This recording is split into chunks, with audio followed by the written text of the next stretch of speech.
The Game Time Network is brought to you by Matt Gaddis of State Farm, the official insurance partner of the Game Time Network. Whether it's auto, home, renters, or life insurance, Mac has you covered with trusted service and personalized support. So make sure to reach out to Matt Gaddis for all of your insurance needs. And we are also powered by our friends at Wire to the Nines. For specialists in low voltage install and repairs, if you need security systems, networking, wiring, or upgrades done right, contact Wire to the Nines at wiretothenines@yahoo.com. Big thanks to Matt Gaddis and Wire to the Nines for supporting the Game Time Network. Hello, and welcome to a special episode of Game Time After Hours. We are obviously at the week of the NBA trade deadline. The last video I posted for After Hours was referring to Trae Young being traded to the Wizards. I was very positive about that trade. This video is not going to be as positive, as we are going to start with the news regarding James Harden going to the Cleveland Cavaliers and Darius Garland going to the Los Angeles Clippers. And judging by the title of the video, you probably already notice, or you probably already can tell, that I am not too fond of this trade. I'm not too excited about this trade. It's just not... It's not what I think Cleveland should have done to make the roster better. I understand Cleveland's in a really rough, is in an interesting situation, right? For Cleveland, I know they feel a bit stuck with the group of four that they have, and I don't think moving Darius Garland was a bad idea because Garland's been very injury prone up to this point. He hasn't been able to stay healthy. I understand that, but I don't know, man. Are we not? Are we as a NBA community, are we not tired of James Harden a little bit? I mean, and even like in the market, are we not tired of James Harden? Why are I get it. We all go back to his 2018 season and he's averaging 40. I get it. But I mean, trade request after trade request after trade request after trade request. And it's at some point Harden needs to look himself in the mirror, and maybe he's the problem. Because it's just, for me, it doesn't really add up as to why Cleveland wants this guy on their roster. Is Harden going to be probably a little more healthier than Garland? Yeah, probably, but they're still not better than Boston. They're still not better than New York. Maybe they can fare against Toronto, but I also like Toronto a little bit too. They're not better than Detroit, New York, and Boston at this moment in time. They're still the ugly fourth duckling of this group of these top teams in the Eastern Conference. And not only that, Indiana, when they come back next year, the Pacers are going to be better than them as well. And not only that, you traded for a guy that, let's be honest, is a flat out and crucial moment playoff choker. I don't like this move. Not only that, he's 36 years old, asking for $80 million over the next 2 years. That's $40 million per year. I get it. I'm not too mad about them trading Darius Garland. That's not my issue with the move. I understand there was talks about moving Garland all summer. I'm not really mad about that. My issue with this trade is you traded Darius Garland for James Harden. And when you're James Harden, what really makes this all even more confusing is this Clippers team could find its way into the playoffs right now with how many games they're winning. They're the 9th seed, 4 wins back from Golden State, 2 losses back from Golden State.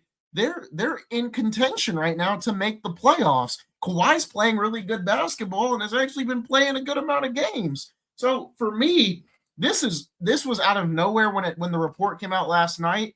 I kind of saw the Garland trade coming a little bit because there was talks at the start of the offseason that a Jalen Suggs for Garland swap was going to happen, and that never came to fruition. We talked about it on the show.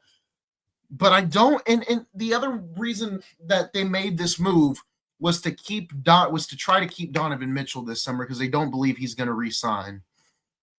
One, I don't know where Donovan Mitchell would quite frankly go. He could go, yeah, I get it. There's options, but when you're Donovan Mitchell, I don't know where else you go where you're particularly going to be in a better situation than you are right now. You're the number one option. You're surrounded by defensive-minded pieces in Mobley and Allen. And not only that, Mobley has taken a leap offensively. I don't truly understand Cleveland's idea here. Because once again, I go back to the point that James Harden, he's a playoff choker. You think James Harden's going to get it done? If he didn't get it done in Houston, if he didn't get it done in Brooklyn, if he didn't get it done in Philly, and then he didn't get it done last year in Game 7, what makes you think he's going to do it in Cleveland against Boston, against New York, against Toronto, against Detroit? He ain't going to get it done then. He ain't going to get it done now. 2 of 8 shooting.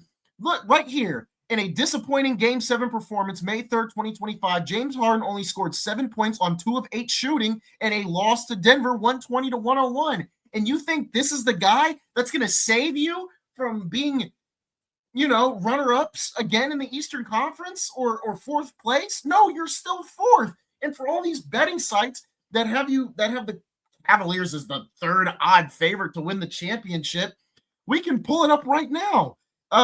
If I can pull it up, I gotta pull it up. But I mean, we can run down a list of teams right now that this Cavs team is still not better than at this moment in time. Are they better than the Thunder? No. Are they better than the Spurs? No. Are they better than the Nuggets? No. Are they better than the Rockets? No. They're probably better than the Lakers. I think it's close. Are they better than the Timberwolves? No. Let's go over to the East. Are they better than Detroit? I already said it. No. Are they better than New York? No. Are they better than Boston? No. Are they better than Toronto? Okay, you may have me there with Toronto, but this move for me, it doesn't make you that much better than Toronto or that much better than Philly. If anything, I am still of the belief that Toronto, Cleveland, Philly, and New York are all about in the same realm where if those teams have to play each other, it's a 6 to 7 game series. And really, when I look at the East as a whole, sure, Detroit's above everybody by about 5 games or so, or 5 games above 2nd and 3rd place. But at the end of the day, I'm still of the belief there is not a team out East that is better than the top 3 teams out West. I get it. Detroit's playing really well, but I'm not sold on Detroit yet in a 7-game series against San Antonio, Oklahoma City, or Denver. I'm not sold on it.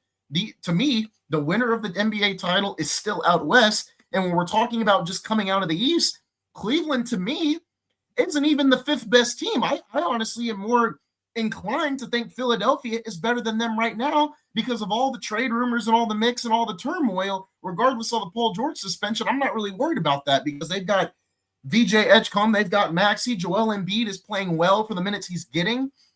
I'm not really too concerned about this Cleveland Cavaliers team. And if they think James Harden, of all people, is going to come in and solve their problems, I mean, good luck.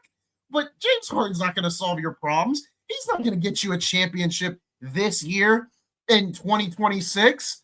Can we just come on? I guess I don't. Maybe there wasn't somebody better out there that you could have gotten for Garland. And if that's the case, okay.